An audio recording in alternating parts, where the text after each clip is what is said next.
Oxford University at the start of her UK visit. We'll be hearing from her in a moment. Meanwhile, Burma's president's made a key policy speech back home. In a televised address, Thein Sein has promised more reforms aimed at boosting economic development and encouraging foreign aid and expertise. Jonah Fisher reports from Bangkok. Burma's reform process is far from complete, and there are many who want it to fail. So for the man who started the dramatic changes over a year ago, this was a chance to restate and to reassure. In the first year of power, the national government has been speedily working on political reforms and national reconciliation. From this year onwards, we are working on a second wave of reforms, which will focus especially on the development of the country and the public. This was billed as a State of the Nation address, and the emphasis was on overhauling Burma's stagnant economy. Foreign investment and expertise would now be welcomed, the president said, with the state's role in running key sectors reduced. For the reforms to remain credible, the unlikely partnership between a former general and a long-time political prisoner must endure. There was no mention of Aung San Suu Kyi in this speech, but a broad commitment to national reconciliation through peace, stability and the rule of law. But there's been little evidence of that in the western state of Rakhine, where in recent weeks clashes between Muslim and Buddhist communities have killed at least 50 and displaced many more. Steps are being taken towards building a more democratic future for Burma, but this is just one of many simmering ethnic conflicts. It's been a year of unprecedented change, but for many Burmese, peace and justice are still very distant goals. Jonah Fisher, BBC News, Bangkok. Aung San Suu Kyi has told the BBC that the recent ethnic conflict in Burma must be resolved through legislation. It's a question of citizenship laws. I was speaking to the LSE this morning, and we were discussing the matter of the problems in the Rakhine state. And since the theme of the discussions was rule of law, I pointed out that this had very much to do with the rule of law, the procedure as well as the substance. The substance would relate to the citizenship laws and the procedure as to how fairly these were applied. Do you think, though, that in a country of more than 100 ethnic groups, that it can be a coherent state, or that Burma itself will have to break up before there's peace?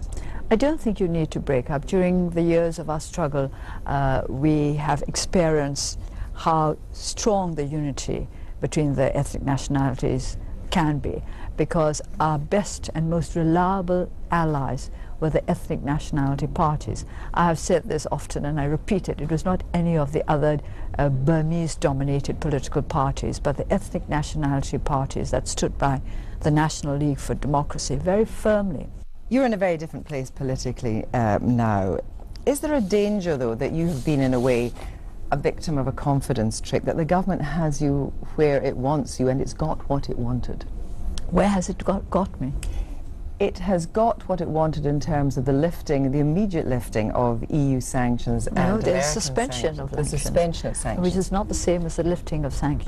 But it was not gradual, it was there. They've been suspended for a year. Is that where you talked about the kind of reckless optimism? No, I was talking more in terms of investors coming into Burma and not really thinking about the consequences of what they were doing there.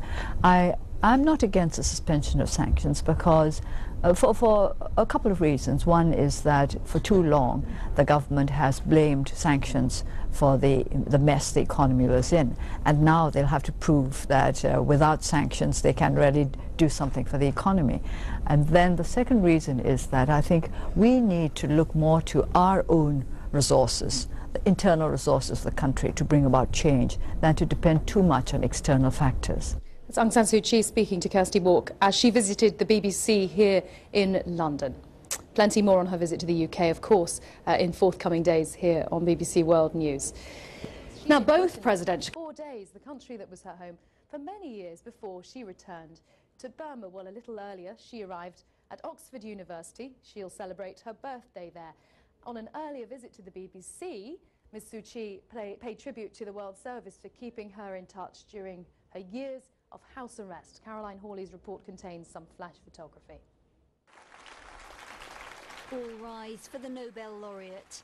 It's her 67th birthday today, and Aung San Suu Kyi chose to spend part of it at a university debate on the rule of law, a subject close to her heart.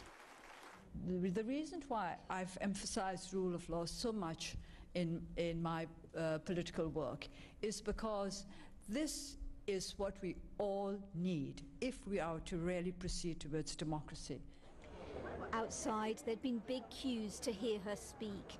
Here, as everywhere she's gone on this European tour, she's been greeted with adulation. So we didn't see Nelson Mandela, at least not in my lifetime, and so she's one of those individuals who, under house arrest for almost 2 decades, is that symbol for our generation. Inside, an unusual gift, received as ever with grace. Aung San Suu Kyi has expressed deep gratitude for the support the outside world has showed her and her cause during her long years of isolation.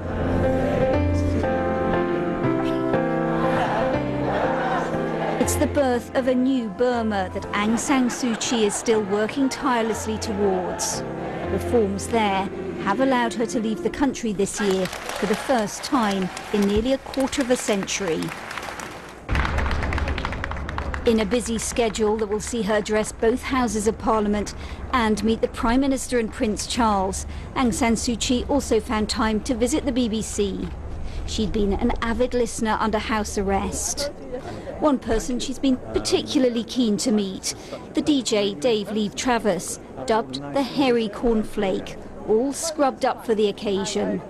She said his programme, A Jolly Good Show, had made her world more complete. Caroline Hawley, BBC News. Well, that's the world, sir. Aung San